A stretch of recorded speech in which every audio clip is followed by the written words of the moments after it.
it's true to say that I was very high profile, and it was doing me a certain amount of good at the time, because, you know, in the Ratners group there were other companies that were not called Ratners, and we could see that the Ratners name, because of my profile, was actually outperforming others like H. Samuel and Ernest Jones.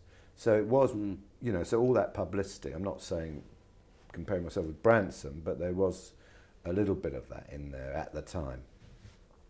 But of course, everyone kept warning me that it's a two-sided coin, and I totally dismissed that, as you do, because it was a big event. It was the biggest speech that I'd ever done at the time, to do the Institute of Directors at the Albert Hall. Thousands of people, I think about 4,000 or 5,000 people. There was the President of South Africa, President de Klerk, Norman Lamont, who was a bit of a big shot then. There was going to be John Major, but because he became Prime Minister, he handed it down to Norman. So it was a big, and they always used to choose the businessman of the time. So it was a great compliment. And in fact, with the first draft, I sent a copy round to all my colleagues on the board of Ratner's Group, and one of them came back, and he said, well, it's a good speech, the only thing that's missing is there's no jokes in it.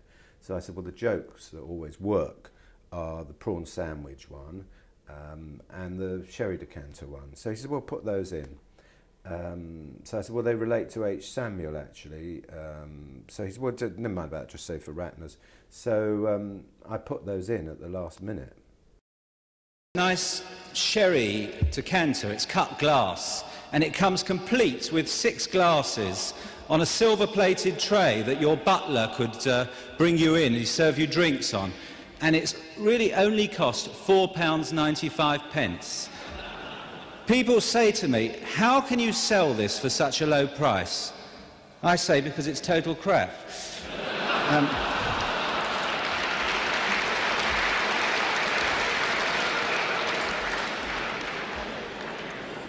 There's no point beating around the bush. Anyway, we even sell a pair of earrings for under £1, gold earrings as well. And some people say, well, that's cheaper than a prawn sandwich from Marks and Spencer's. But I have to say, the sandwich will probably last longer than the earrings, but anyway.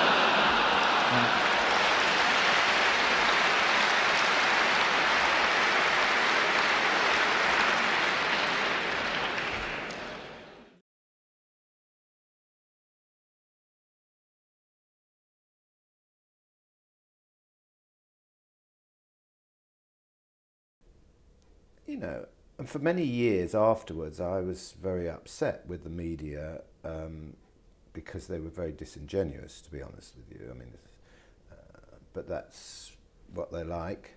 Now I can understand that. The Sun and the Mirror are not going to sell papers by actually reporting something verbatim.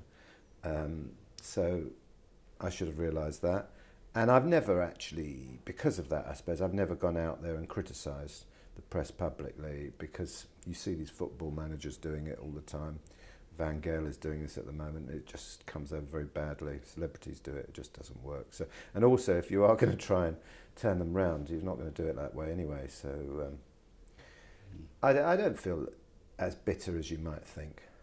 I mean, there is a way of, which I've learnt, which I didn't at the time, of dealing with this, and that is that even if you do feel that it's not your fault and you're being unfairly treated, you shouldn't start arguing the toss. Just put your hands up, accept it's your fault, and everyone will accept that you do make mistakes.